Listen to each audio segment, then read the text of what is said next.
1 minute, just a minute.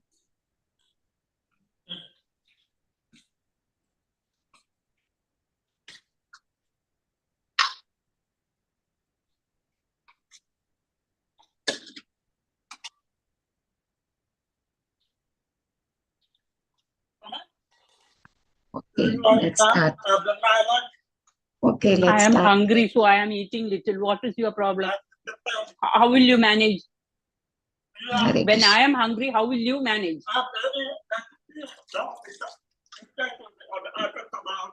But I am feeling hungry. Hare Krishna. Can you all hear me? Hare Krishna. Hare Krishna. Yes, Mataji. Thank you so much. Let's get started. So we are in the chapter 2, contents of the Gita summarized, where Krishna is giving his answers to the Arjuna, is telling him because of the confusion he had, right? What was the thing he discussed? He discussed about the soul. Can anyone put in the chat what are the characteristics of soul Krishna discussed by the time? Okay, let us pay obeisance to Radha. Manglacharan. Om Ajnana Timirandasya Nananjana Shalakaya Chakshurmitam Ena Tasmai Shri Gurave Namaha Sri Chaitanya Manabhishtam Stapitam Ena Bhutale Swayam Rupa Kadamayam Dadati Swapadantikam Vandeham Shri Guru Shri Yutapada Kamalam Shri Guru Vaishnamscha Shri Rupam Sagarajatam Sahagana Raghunatham Vittam Tam Sajivam Sadvaitam Savadutam Parijana Sahitam Krishna Chaitanya Devam Shri Radha Krishna Padan Sahagana Lalita Shri Vishakana Vittamscha He Krishna Karuna Sindho Dino Bandho Jagat Pate Gopesha Gopika Kanta Radha Kanta Namostute Tapta Kanchana Gaurangi Radhe Vrindavaneshwari Vrishabhanusute Devi Pranamami Hari Priye Vancha Kalpaturabhyascha Kripa Sindhu Evacha Patitam Nam Pavnebhyo Vaishnavyo Namo Namaha Namo Vishnu Padaya Krishna Prastaya Potale Srimati Bhakti Vedanta Swami Iti Namine Namaste Saraswati Deve Gauravani Pracharine Nirvishesha Shunyavadi Paschatesha Tarine Jaya Shri Krishna Chaitanya Prabhu Nityananda Shri Advaita Gadadhara Shivas Adi Gaura Bhakta Vrinda Hare Krishna Krishna Krishna Hare Hare Hare Rama Rama Rama Hare Hare Hare Krishna. So we had seen the first 2 chapters where we saw yesterday about the Arjuna's further doubts and his surrender, saying that I'm your student now, you're my guru, you please dispel my misunderstandings. Then the Lord gives him the jnana, then true knowledge about the soul. Okay. And what did he finally conclude? He said, this is an Bharata, who dwells in this body can never be slain. Therefore, you need not grieve for any living being. So, don't have to worry. You are not killing them because the soul cannot be killed. And he gave a quiet. So, Lord destroyed that illusion which he had, that he has to, because they were his relatives, his friends and killing them he was feeling compassion and how he can kill them. So Krishna says he destroys it illusion by giving him proper knowledge, which will inspire Arjuna to take proper action. Okay. So that was what was given to him, the knowledge of the Atma. I don't know what happened there. Okay. So what was the right knowledge? Means to know matter and spirit and the controller of both. So earlier, what did Arjuna do? He argued that religious principles should be given more importance than politics or sociology. But he did not know that knowledge of matter and supreme was even more important than religious formularies, right? So in the proper discharge of duty, one has to learn to tolerate non-permanent appearance and vision. That's what The Lord said, because we know while they're doing the duty, we'll feel unhappy, or might be happiness, or sufferings will be there, but you have to tolerate that when you're doing your duty. So we have to follow the prescribed rules and regulations, but to understand the knowledge, because only by knowledge and devotion we can be liberate himself from the clutches of Maya, illusion, right? This is what was the recap. And he gave us the lot of characteristics about the soul. It is eternally same, unbreakable, insoluble, neither burnt nor. Hare Krishna. Hare Krishna, Mataji. You can hear? Yes, Mataji, we can hear you. Because you can see the screen also, no? Yes, Mataji, we can see the screen But also. I didn't see the thing. Okay, let's write. So these were the characteristics of the soul. Mataji, actually, you are visible. I'm sorry to interrupt. The screen that you were sharing is gone. That's what I was thinking, because I'm not seeing the scaling of the street. That's the reason. Okay. Because I was not able to see the thing. That's the reason I was having doubt.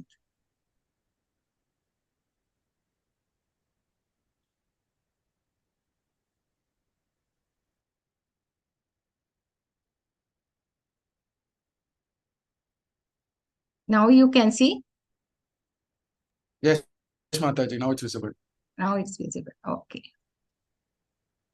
Okay. We started from here, isn't it? Recap. Yes, Mataji, yes. All right. Yeah. So the Lord destroyed illusion by giving proper knowledge, which will inspire Arjuna to take proper action. This is what he did it. And what was that knowledge he gave? It was about the matter. There are no, that is about matter and spirit, about the knowledge of the Atma and who is the controller.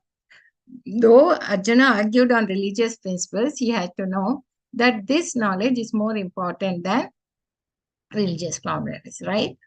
And also, while doing your proper duty, Krishna emphasized that we have to learn to tolerate the disappearance of happiness and distress. So we have to know, follow the rules of regulations of religious principles in order to be on the platform of knowledge. Because by knowledge and devotion, only one can liberate himself. That's given in this purport references. Okay. I just took it from there. And then he described the characteristics of the Atma. It's immobile, it's internal, unbreakable, insoluble, neither can be burnt nor dried, unchangeable. It is present, everlasting. And why you want to lament about it? And there is a whole list of characteristics we looked at. Okay. Just, it says, why lament, you think. But it is not a violence is... just because we say you're not killing the body, and that doesn't mean that you can slaughter animals, because that's not the understanding. It's not trying to encourage the animal slaughter. And also you cannot kill anybody thinking that you're not killing the soul. That is also punishable by the law of the state. You cannot just kill things. So it is our Arjuna is engaged in killing for the principle of religion and not whimsically. So that's something we need to understand. When the Lord is telling him to fight, it is based on the religion, principles of religion only, and not otherwise, right?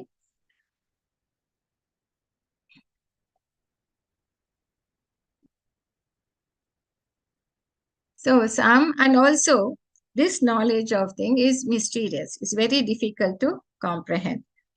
Who cannot comprehend the soul thing? People. The easiest process for understanding the subject matter of self is to accept the statements of the Bhagavad Gita, because it's transcendental knowledge and it is spoken by the Lord. We need to just accept it.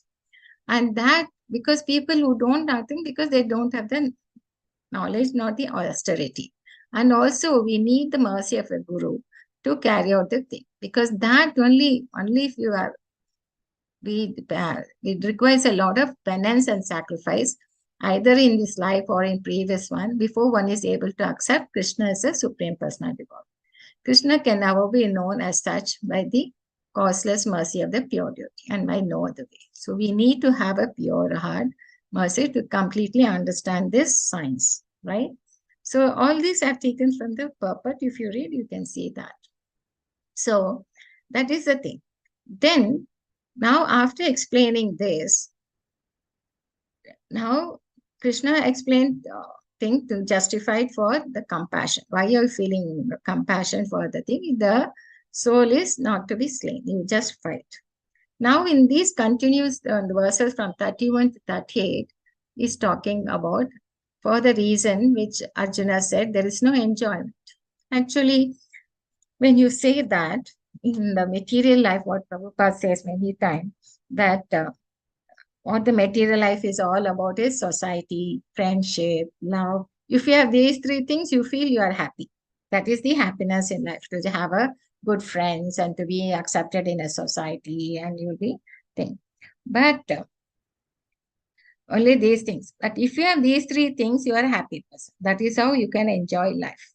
So that is what Arjuna is thinking here. When he says there's no enjoyment, he's thinking from that angle, from that material life.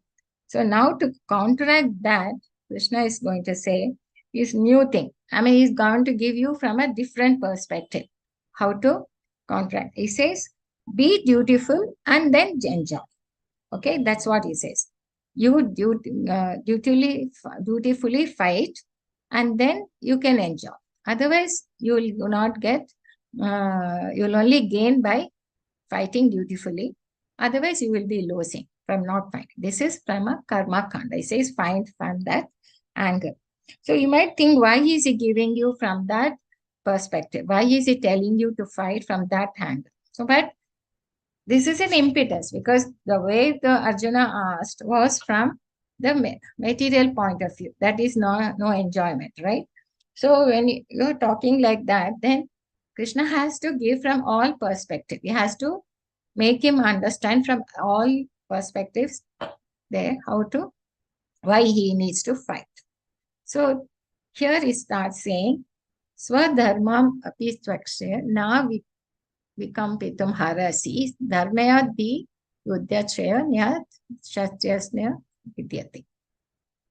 So here, Swadharma api svaksya. So here what does he say? Considering a specific duty as a Kshatriya. So now he talks about your specific duty as a Kshatriya. You should know there's no better engagement for you than fighting on religious principles. So this is where it clearly says that this Kurukshetra is a fight on religious principles. Dharmaya di yuddha. So that's very clear. So many times now we have seen in our history, previous history, or even now, there are a lot of wars going on based on religion. People know they fight, they're very fanatic. They think their religion is the best, or they want keeping the religion in front, they fight on to get more power or to be very fanatic and things. But that is not what it is all about. Here Krishna is saying, and that war, and this war is totally different. This war is directed by the Supreme Lord himself, right? And you know what all has happened, and there were irreligious acts, and Krishna had to bring back the religiosity into the dharma, back into the system. So that was it. So here he clearly says, you do your specific duty as a Kshatriya, and that is no better engagement for you than fighting on religious. And why he specifically says as Kshatriya, because now he wants to remind Arjuna that as per the Varnashram, he was born as a Kshatriya. He was trained as a Kshatriya, isn't it? To fight. And he was trained to fight. He was trained to protect the citizens. So that was the duty. So he has a thing. So he reminds him of the Varnashram system. That is there. That is as per his nature. He was being trained. So though he is internally he is a soul, right? As an art. But externally he has a material body, which was in the nature of a Kshatriya. So he was trained on that. So he is reminding him, as a Kshatriya, it is your duty to fight. So, and that too, you fight on the religious principles. So why there should be any hesitation? So you have been trained as a Kshatriya. So in the purport, Prabhupada writes very nicely. Can anyone read? Hare Krishna. Volunteer, please. Navina or somebody. Hare Krishna. I can read. Hare Krishna. Yes, Out Prabhuji. of the 4 orders of social administration, the second order for the matter of food administration is called Kshatriya. Kshatriya means one who gives protection and farm is called Kshatriya. Trayate, to give protection. The Kshatriyas are trained for killing the forest. The Kshatriya would go in the forest and farm the tiger and fight with the tiger with its sword. When a tiger was killed, it would be offered the royal honor of service. This system has been followed even at the present day by the Kshatriya kings of the state. The Kshatriyas are specially trained for challenging and of religious violence is sometimes a necessary factor. Therefore, Kshatriyas are never meant for accepting directly the laws of Pavitra or renunciation. Non-violence in politics may be a diplomacy, but it is very A factor of principle. Thank you, Prabhuji. So here it clearly says that Kshatriya means, Shat means hurt, one who gives protection from harm is called Kshatriya, Trayate. Okay, but he's trained because he's not just becomes a Kshatriya because he's born in the Kshatriya family, but he's trained for, how is he trained? By killing in the forest. He will go to the forest, challenge a tiger. No, he'll fight with the thing, with blood and all that. He'll be trained.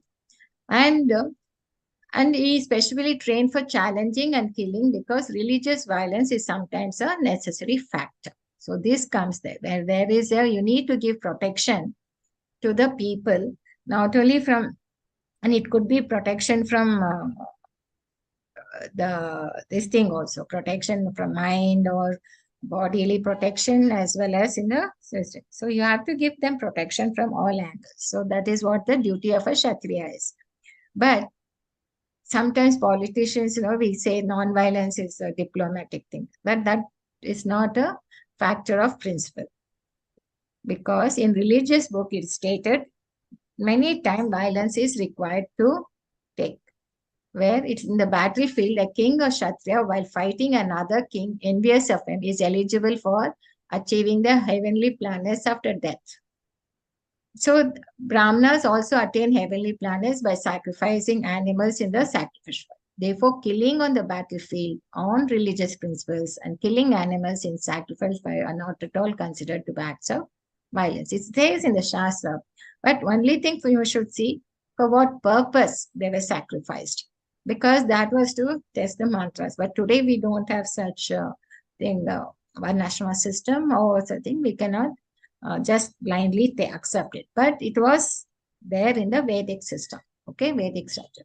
So, and they, Kshatriyas killed on the battlefield also attain the heavenly planets. So here, one thing we should understand here, Prabhupada, when he's writing in his commentary, he talks more about the Varnashrama system, because from there we can understand how this Bhagavad Gita was spoken about, right?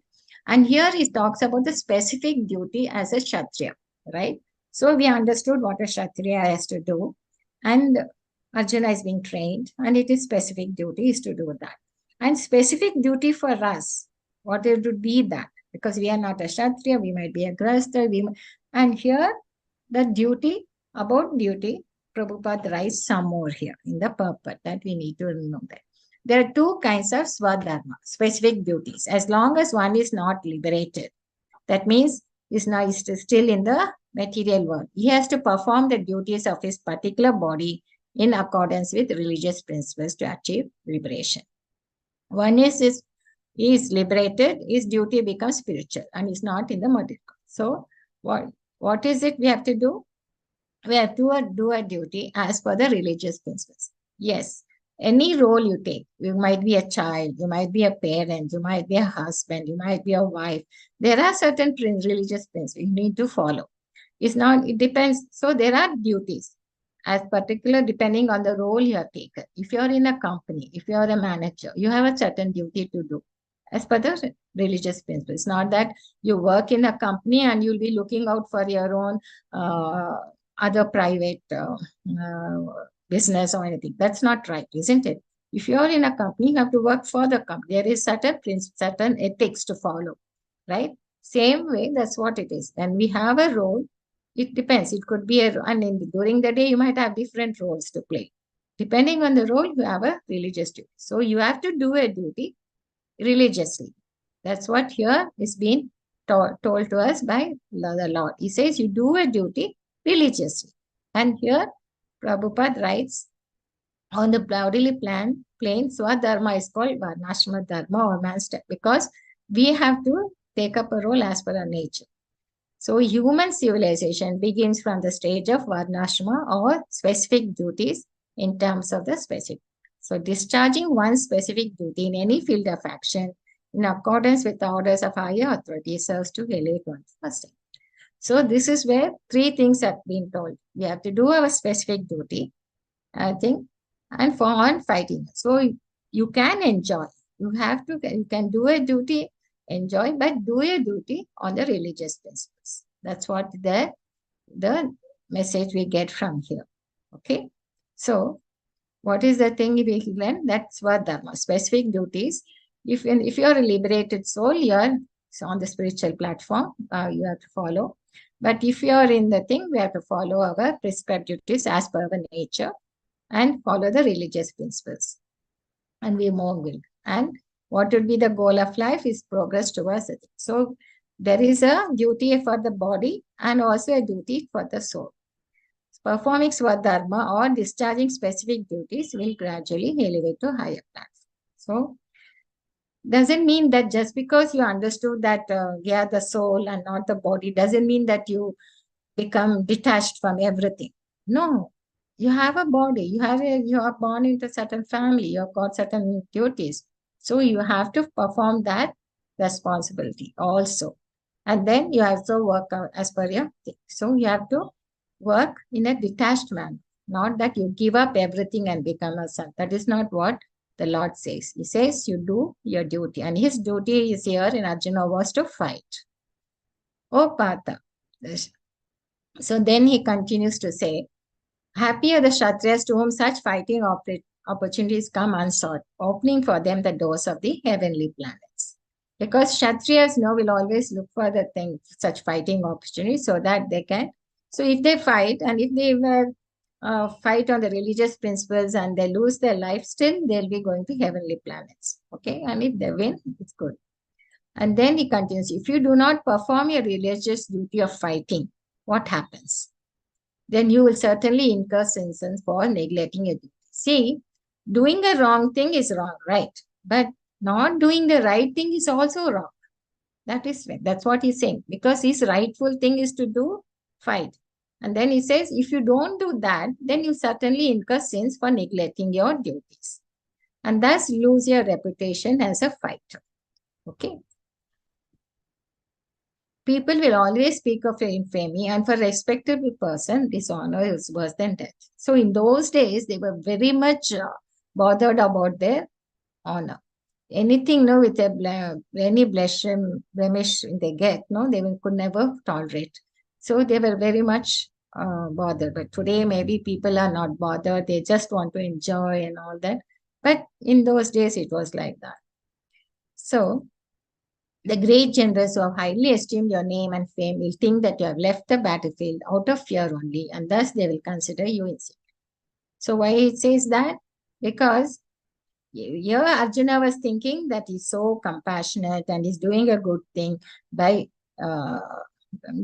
not fighting, because he's thinking that people will think he's very good and that's all. But Krishna is pointing out your enemies won't think like that. They will think you have become a coward and you have run out of fear. So he's saying that you have left the battlefield out of fear only, and thus they will consider you insignificant. So instead of thinking him good, they will think him the opposite. Your enemies will describe you in many unkind words and scorn your ability. What could be more painful to you? Actually, this was, in fact, Arjuna will not be able to tolerate that. So Krishna is giving him all possible angers. He's giving him the reasons why he should fight and do his duty. And then he comes to the thing, he says, either you'll be killed on the battlefield and attain the heavenly planets, or you will conquer and enjoy the earthly kingdom. Therefore, get up with determination and fight. So he's telling, this is a win-win situation. It's not that you are going to lose anything. If you are killed in the battlefield, you'll go to heavenly planet because you are fighting on the religious principles. Or if you conquer, you enjoy the earthly kingdom. So you get up with determination and fight. So finally, he's telling Arjuna, you fight because you are doing it now, your duty. Fight for the sake of fighting. Now he goes a step. See, till now, he went on telling you fight because it's your duty, right? But in this verse, he says, Sukha Dukha Samapritva, Lava Lav Bhav Jaya Jav, Tato Yudhyaya Yujasva, Naivam Papam Avapasi. Naivam Papam Avapasi. That is, fight for the sake of fighting without considering happiness or distress, loss or gain, victory or defeat, and by doing so, you shall never incur sin. Let us say what Prabhupada says here. So, anybody can read Hare Krishna. Arjuna now, Lord Krishna now directly says that should say for the time.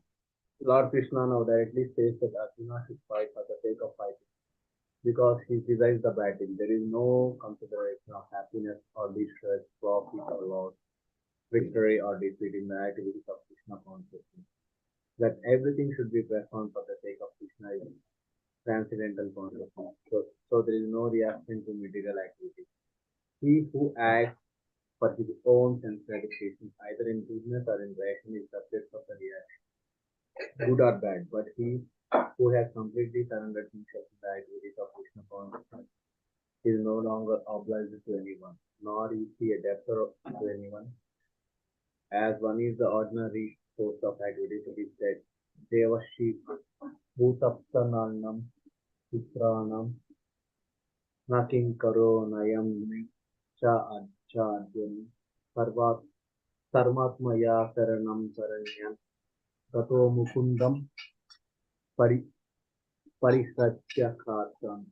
Anyone who has completely surrendered to Krishna Mukunda, being the power of the duty, is no longer a debtor, nor is he obliged to anyone. Not the demigods, not the sages, not the people, gender, not humanity, not sport for this. Bhagavad-gita 11 chapter. Thank you, Prabhuji. Yeah. So what here the thing is, when you are born here, we are obliged to many people. Devarshi Bhutatma Nirnam Pitram Na Kinkaro Nayam Rani Sarajan. Sarvatma Yasharanam Sharan. See, if you are not completely surrendered to Krishna, then you are debted to demigods because they are the ones who are taking care of the universe where we are living. No, they're taking care of the nature, how the rainfall, everything. They're taking care of the nature because that's a responsibility given to them. And for the sages who have given us the scriptures to follow how to live in this world and to get liberated. And the people in general, because we are in the society and we are obliged to them, we are obliged to the kingsmen, we are obliged to our parents, our forefathers, because we are enjoying the wealth they have given. So so we are obliged to many people, okay? Once you are there, you are good.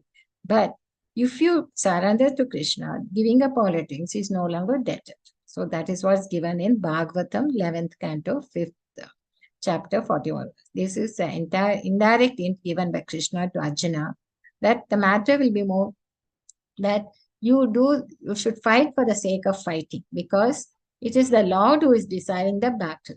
So there's no consideration of happiness or distress, profit or loss. So everything should be performed for the sake of Krishna because that is Krishna conscious. There's no reaction to material activities. So this is what we are clearly, from here we can understand that he is directly telling us to Arjuna to fight because there won't be any reaction if he is doing it for the Lord. Okay. So this is going beyond enjoyment. What did he do first? He gave us the knowledge about the Atma. He said, this is the thing, but just knowing that it will not help us, right? We have understood that it will only help us to get detached from the matter, right? But we have to, being in the material body, we are still in the material body, so we have to do our specific duties, right? But Now he's telling us to go one step beyond. What does he say? Combining jnana and karma, he's telling us to go beyond that. You do your duty, but do it nishkama karma yoga. That means you're doing your duty and you're not looking at the fruits. That is, you're not having any material desires. Whatever be the outcome, you're trying to give it to, surrender it to the Lord. You just work and offer the results to the Lord. So, when we say surrender everything to the Lord, you should understand one thing. That is, it's not that surrender, everything belongs to the Lord, right? See, now you're in a house. As long as you're in the house and knowing that it is yours, you'll be keeping it clean and that, right? But once you know that the house is not yours, what will you do? You will not keep it clean. You will neglect it. Like if you go to a hotel, you will leave the whole hotel room dirty only. You won't be keeping it as clean because you know it is not yours.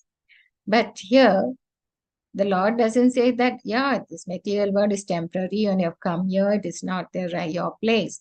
But once you have come here, just knowing it's not yours doesn't mean that you have to be indifferent or detached, but you should understand that it belongs to the Lord. So it belongs to the Lord. So you have to keep it clean. So you have to go back. So he says, you do this, your duty, without material desires. So nishkama karma yoga. Now he's going one step beyond. First he told us, gave us the right knowledge. Then he to come out of the illusion that you are not there. The true place is in the spiritual world. This is you have come here is material thing. Because you have come here, you do your duty on a religious principles. And then he says to go one step beyond. Because Arjuna was saying, no, that it is sinful, that he will react. He says, if you do it for the Lord, there won't be any reactions. Because you're offering all the results to the Lord. So you don't bother about the happiness or distress. You just do it, then there won't be anything. Naivam papam avapyosi. You accept everything belongs to the Lord. So once you accept that, then you naturally will be offering the results to the Lord. So that's the next is telling us to go beyond that. Now he's telling Buddhi Yoga, but Nishkama Karma. So thus far I have described this knowledge to you through analytical study. And now listen, I explain it in terms of working without fruitive results. O son of Pritha, when you act in such knowledge, you can free yourself from the bondage of works. That is karma bandham praharasi. Otherwise, what happens when you start doing, you will be thinking that is mine. And you are attached to this material world, right? With the material results also. Saying because I worked, so whatever salary I've got, it's mine. Don't understand that, or because of me, this thing has been done. So this is where he says, you get bondage to the fruits. Whether you do the good work or the wrong actions, you are getting attached to the results. So if you want to come out of that, he says, working without fruitive results. So Buddhi Yoga, when you act in such knowledge, you can free yourself from the bondage of works. So he's telling Arjuna, when you fight for me, then you're free from the sinful reactions because you're doing your duty because I've told you to do it and you don't bother about the results. Whatever be the thing, you do it because it's your duty. Just do it as your duty and don't think about the consequences. Don't think about the results because leave the results to me. Then you won't get into the sinful reactions. So this is where he comes to tell us about, first he told us about the Karma Yoga. Now he's telling us to go a step forward about the Nishkama Karma Yoga. Now he's saying the Buddhi Yoga. Do it for me. In this endeavor, there is no loss or diminution because advancement can protect from the most dangerous type of fear. So where is that? Let us look at the purport. Thus far I have this. So according to the Nirukti or the Vedic dictionary, Sankhya means which brings things in detail, and Sankhya refers to that philosophy which describes the real nature of the soul. And yoga involves controlling the senses. Arjuna's purpose proposal not to fight was based on sense gratification because he wanted to enjoy, right? Forgetting his primal duty, he wanted to cease fighting because he thought that by not killing his relatives and kinsmen, he would be happier by enjoying the kingdom after conquering his things, the sons of.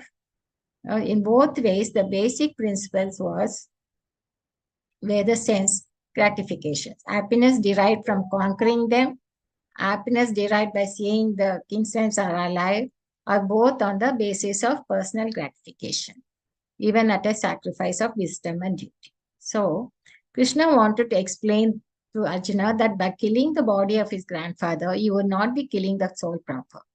And he explained that all individual persons, including Lord himself, are eternal Jews. They were individuals in the past. They are individuals in the present. So they will continue to remain individuals in the future because all of us are individual souls. We simply change dress in different manners. Okay. So analytical study he gave, right? And all that. And then he continued to tell us about the surrendering into his Sishyas.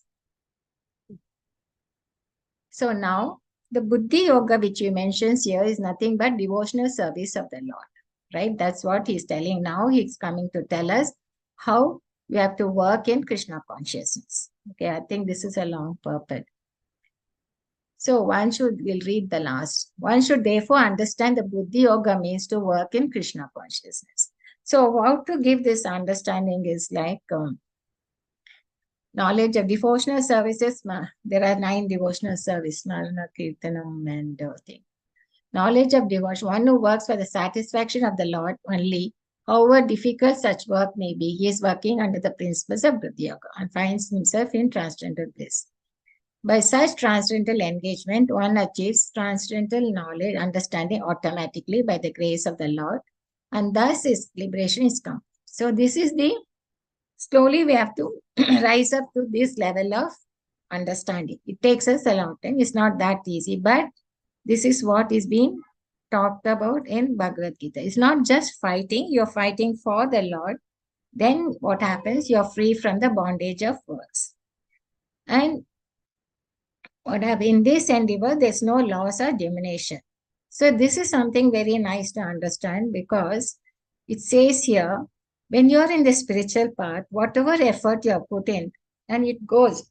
Whereas if you do something in the material world, like suppose you have enrolled in a college and you have not, and after 3 years or something, you have come out of it, you have not completed your education, then you won't get your degree, isn't it? Or if you try to build a house and then you pass away, then the house won't be completed and you're not enjoying being in the house. So unless you complete it, only then you can enjoy being in the house. Unless you complete your education, then only you can have a degree. Like that in the material, unless you complete it 100%, then only you'll get the benefit, right? But in spiritual advancement, it's not like that. Whatever progress you have done, even if it is 5% or 10%, that benefit will be there added on to you even in your next birth. So that is what it says here. Activity in Krishna consciousness without expectation is the highest transcendental quality of God. Even a small beginning of such activity finds no impediment.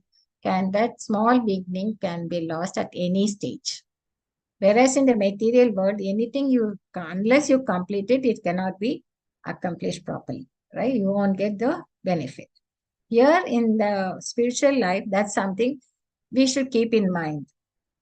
Like, any small thing. I think once Prabhuji gave us a small example. Like, when you're trying to give, you cook something for the Lord and you want to offer it to the Lord as bhog and then taking it as prasadam. So you might not know much about cooking or you have done, but once you have offered and then you taste it, it may not have been so tasty. But materially, it may not have been so good because it was not so, and you're not cooked it properly or put the salt and ingredients properly. So it might have not tasted properly. But you had consciously, you wanted to do it for the Lord and you're offered it. So that consciousness, that has got, that spiritual benefit will always be there. Material benefit, it was not tasty, fine. But the spiritual benefit you get by consciously doing it for the Lord, offering it to Him, and that benefit will always be there. It will be added to your account. So what it means is the conscious, with which conscious you're doing your activity, with which conscious you're doing it, that will have weightage. You might have started your chanting in the morning, but because it was told to you, and you may not have do it properly, but still you're doing it because because we are told you, or the instructions given by the Guru and instructions by Prabhupada. So we are doing it. It may not be done properly, but you're doing it because you are told to do it, and you know that it will have some. So that there will be some spiritual benefit. Materially, you might have not done it properly. So any actions which you do, because we are not perfect, we may not have completely do our duty properly. But if you do it consciously, that's just what it means here, that you have to bring in with the activity. If you do it for the Lord or for that cause, it's your duty. And I think it will always have some benefit. The spiritual benefit will be there, and there's no diminution. So you might have started to come into this path now, or we don't know what we have done in our previous karma, previous lives, we don't know. But you have come to know now. So it's not late. You have already started, and it's a beginning. And there's still hope because the Lord is there, is very merciful. Here it clearly says, in this endeavor, there's no loss or diminution. I like this verse very much because it gives us a lot of hope. Why we have come now only, why we didn't know before, you need not worry on that. You have come now, you can be on this path, because whatever we do now, there won't be any loss or diminution. And any advancement on this path can protect. And what is the greatest danger of fear? That we may not be born again as a human being. Because only from the human being thing we have the advantage of getting liberation. So that's the thing. So material activities and their results end with the body, but work in Krishna consciousness carries a person again to Krishna consciousness even after the loss of the body. At least one is sure to have a chance in the next life of being born again as a human being, either in the family of a great cultured Brahmana or in a rich aristocratic family. That will give one a further chance for elevation. That is the unique quality of work done in Krishna consciousness. So what clearly says here is, from what we learned here is, that whatever we do it, the consciousness only has to be a shift. It's not that you have to do a specific, you have to do it wherever, in whichever situation you are in. Krishna doesn't say that you have to become a sannyasi and then you will get the spiritual benefit. No. He says wherever you are. Now Arjuna is there as a Kshatriya. So wherever, in whichever situation you are in, you are put in, you do it with this consciousness that you are doing it for the Lord. That is this is your duty and you have to do it. That's all. And don't think of the consequences. Then what happens? You accept the Lord as everything. Accept the situation as given by the Lord. That is what we mean by surrendering. Once you accept that and do it the duty on religious principles, Krishna says there is no loss or diminution, because that is a spiritual benefit which will be carried on to your account. Okay. So these are the two reasons we saw. So like, when Hanuman, Lord, he destroyed Sri Lanka, he set the fire. Setting fire to a house is sinful, but he was doing it for the Lord because Ravana did disrespectful for the thing. So since he did it for the thing, there was no reaction, sinful reaction. Okay. And so, when Vibhushana came to Lord Rama, to help him, because he was on religious principles, he didn't do that. So there is no sin, though he betrayed his brothers, but he was doing it on religious principles. So it is no sinful reaction. So we just looked into these reasons of compassion, desire to enjoy, no enjoyment, and then sinful reactions. Okay. Then tomorrow onwards, we more about the Buddhi Yoga. We'll look into it. The next class. Vancha kalpatrabhyascha kripa sindheva cha patitam nam